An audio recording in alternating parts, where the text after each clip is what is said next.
আমরা রোজকার জীবনে কত খাবার খাই তাই না?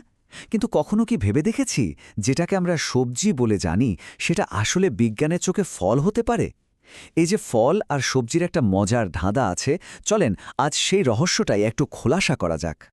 তো শুরুই করা যাক সবচেয়ে পরিচিত বিতর্কটা দিয়ে। টমেটো কি ফল নাকি সবজি? মানে এই প্রশ্নটা বোধহয় শোনেনি এমন মানুষ কমই আছে। যুগ যুগ ধরে এটা নিয়ে কত কথা, আর এর উত্তরটা কিন্তু সত্যি বেশ অবাক করার মতো। আসলে এই সব কনফিউশনের মূল কারণটা কি জানেন? কারণটা হলো দেখার ভঙ্গি, মানে দুটো আলাদা দৃষ্টিভঙ্গি। একটা হলো রান্নার দৃষ্টিভঙ্গি, আরেকটা হলো বিজ্ঞানের। আমরা যখন রান্নাঘরে থাকি তখন দেখি সেটার স্বাদ কেমন, কি দিয়ে খাওয়া যায়, কিন্তু একজন উদ্ভিদ বিজ্ঞানী দেখেন সেটার জন্ম কিভাবে হলো, গাছের কোন অংশ থেকে এটা এসেছে। আর এই দুই জায়গার দেখায় এত তফাৎ যে ফল আর সবজির পরিচয়টাই একেবারে ওলটপালট হয়ে যায়। তো চলুন প্রথম পর্বে আমরা এই পরিচয়ের সংকটটা নিয়েই কথা বলি। রান্নাঘর আর বিজ্ঞানের এই যে দ্বন্দ্ব, আসুন দেখি একই জিনিস কিভাবে দুই জায়গায় দুই রকম নাম পেয়ে যায়। আচ্ছা, তাহলে রান্নার দুনিয়া থেকে এবার একটু বিজ্ঞানের ল্যাবে ঢু মারা যাক, কি বলেন? উদ্ভিদ বিজ্ঞান ঠিক কি বলছে? ফলের আসল পরিচয়টা কি? মানে এমন কি সংজ্ঞা যার কারণে টমেটো, শসা, এমনকি ভুট্টা পর্যন্ত একই ক্যাটাগরিতে চলে আসে? তো এবার আসা যাক দ্বিতীয় পর্বে। এখানেই আমরা উদ্ভিদবিজ্ঞানীর সেই গোপন রহস্যটা জানব। ফলের একেবারে সঠিক বৈজ্ঞানিক সংজ্ঞাটা কি, আর কিভাবে একটা ফুল থেকে ফল তৈরি হয়, চলুন সেটাই জেনে নেই। এই দেখুন, এটাই হলো আসল কথা। উদ্ভিদবিজ্ঞানের ভাষায় ফল আর কিছুই না, এটা হলো ফুলফোটা একটা গাছের পাকা গর্ভাশয়, যার ভেতরে বীজ থাকে। ব্যাস, এই একটা লাইনই কিন্তু পুরো ক্লাসিফিকেশনের গোপন চাবিকাঠি। ব্যাপারটা কিন্তু খুবই সোজা। প্রথমে হয় পরাগায়ন, এরপর ফুলের যে গর্ভাশয় বা ওভারি থাকে সেটাই আস্তে আস্তে বড় হতে থাকে, আর পেকে গিয়ে ফলে পরিণত হয়। আর ভেতরে যে ডিম্বাণুগুলো থাকে সেগুলোই হয়ে যায় বীজ। তার মানে সোজা কথায় ফল হলো গাছের বংশবৃদ্ধির একটা গুরুত্বপূর্ণ অংশ। বেশ, আমরা তো এখন বৈজ্ঞানিক সংজ্ঞাটা জেনে গেলাম। এবার তৃতীয় পর্বে চলুন আমাদের খুব চেনা জানা কিছু খাবারকে এই নতুন চশমা দিয়ে দেখি। আর আমি বলে রাখছি, বেশ কিছু বড়সড় চমক কিন্তু অপেক্ষা করছে। সাধারণত উদ্ভিদ বিজ্ঞানীরা ফলকে তিনটা মূল ভাগে ভাগ করেন। প্রথমটা হলো সরল ফল, যেটা একটা ফুলের একটাই গর্ভাশয় থেকে তৈরি হয়, যেমন ধরুন টমেটো বা চেরি। এরপর আছে গুচ্ছ ফল, এটা আসে একটা ফুল থেকেই, কিন্তু সেই ফুলে অনেকগুলো গর্ভাশয় থাকে, রাসবেরি এর দারুণ উদাহরণ। আর শেষে হলো যৌগিক ফল, যেটা আসলে অনেকগুলো ফুল একসাথে মিলেমিশে তৈরি হয়, যেমন আনারস। তো প্রস্তুত তো সবাই? এবার সেই চমকগুলোর পালা। এরপর থেকে রান্নাঘরে গেলে অনেক কিছুই হয়তো আর আগের চোখে দেখা যাবে না।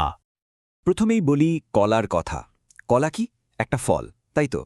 কিন্তু যদি বলি বিজ্ঞানের ভাষায় কলা আসলে একটা বেরি। হ্যাঁ, ঠিকই শুনছেন, কারণ বেরির সংজ্ঞা হল একটাই গর্ভাশয় থেকে তৈরি হওয়া একটা রসালো মাংসল ফল, আর কলা কিন্তু হুবহু এই শর্তটা পূরণ করে। আর শুধু কলাই কিন্তু না, এই লিস্টে আরও আছে শসা, বেগুন, এমনকি আঙুরও।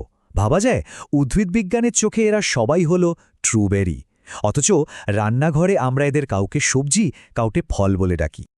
কিন্তু সবচেয়ে মজার ব্যাপারটা কি জানেন? যে স্ট্রবেরির নামের সাথেই বেরি জুড়ে আছে, সেটাই নাকি বিজ্ঞানের চোখে বেরি না। কি অদ্ভুত, তাই না? স্ট্রবেরির গায়ে যে ছোট ছোট দানার মতো দেখা যায়, যেগুলোকে আমরা বীজ বলে ভুল করি, আসলে ওগুলোই হলো এক একটা আসল ফল। আর যে লাল রসালো অংশটা আমরা খাই, সেটা তৈরি হয় ফুলের অন্য একটা অংশ থেকে, গর্ভাশয় থেকে নয়। এবার আসি আনারসের কথায়। এটা হলো একটা যৌগিক ফলের একেবারে পারফেক্ট উদাহরণ। আনারসের গায়ে যে চোখগুলো দেখি আমরা, ওগুলো আসলে প্রত্যেকটা এক একটা আলাদা ফুল ছিল। পরে সেই ফুলগুলো থেকে তৈরি হওয়া ছোট ছোট ফলগুলো সব একসাথে জুড়ে গিয়ে একটা আস্ত আনারস তৈরি করে। মানে একটা আনারস আসলে শত শত ফলের সমষ্টি। আচ্ছা, একটা প্রশ্ন তো আসতেই পারে, ফলের গঠনে এত রকম ভের কেন, এত বৈচিত্র্য কেন? এর পেছনে প্রকৃতির আসল উদ্দেশ্যটা কি? চতুর্থ পর্বে চলুন এই নকশার রহস্যটাই ভেদ করা যাক।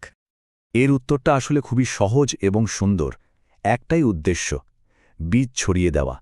একটা গাছ তো নিজে হেঁটে হেঁটে তার বীজ ছড়াতে পারে না, তাই তার পরবর্তী প্রজন্মকে বাঁচিয়ে রাখতে ফলই হলো তার সেরা অস্ত্র। ফলের পুরো ডিজাইনটাই আসলে বীজকে এক জায়গা থেকে আরেক জায়গায় নিয়ে যাওয়ার একটা দারুণ ব্যবস্থা। আর এই কাজটা করার জন্য গাছেরা যে কত রকমের বুদ্ধি বের করেছে, শুনলে অবাক হতে হয়। কিছু ফলের গায়ে ডানার মতো অংশ থাকে যাতে সেগুলো বাতাসে ভেসে অনেক দূরে যেতে পারে। আবার নারকেলের মতো ফল আছে যা জলে ভেসে ভেসে হয়তো অন্য কোনো দেশেও পৌঁছে যায়। কিছু ফল আবার খুব মিষ্টি আর রসালো হয়, যাতে পশুপাখি সেগুলো খায় আর বীজটা অন্য কোথাও গিয়ে ফেলে দেয়। আবার কিছু কাঁটাওয়ালা ফল আছে যেগুলো পশুর গায়ে আটকে গিয়ে ছড়িয়ে পড়ে। কি দারুণ সব কৌশল, তাই না? তো এই যে এত কিছু জানলাম, এগুলো কি শুধু মজার তথ্য? একদমই না, এর একটা গভীর পরিবেশগত তাৎপর্য আছে। পঞ্চম পর্বে চলুন দেখি এই পুরো বিষয়টা আসলে কেন এত গুরুত্বপূর্ণ। দেখুন, ফল আসলে উদ্ভিদ আর প্রাণীজগতের মধ্যে একটা দারুণ বোঝাপড়া, একটা চুক্তির মতো। গাছেরা প্রাণীদের জন্য পুষ্টিকর খাবার তৈরি করে আর তার বিনিময়ে প্রাণীরা গাছের বীজগুলো অনেক দূরে ছড়িয়ে দিয়ে আসে। এটা একটা সহবিবর্তনীয় সম্পর্ক যা লক্ষ লক্ষ বছর ধরে প্রকৃতিতে টিকে আছে। তো এই সব জানার পর পরের বার যখন কেউ সবজির দোকানে যাবেন বা ফলের ঝুড়ির দিকে তাকাবেন, তখন কি জিনিসগুলোকে একটু অন্যভাবে দেখা হবে না? আমাদের চারপাশের এই উদ্ভিদ জগৎটা যে কত আশ্চর্যে ভরা, সেটা হয়তো তখন নতুন করে ভাবা হবে।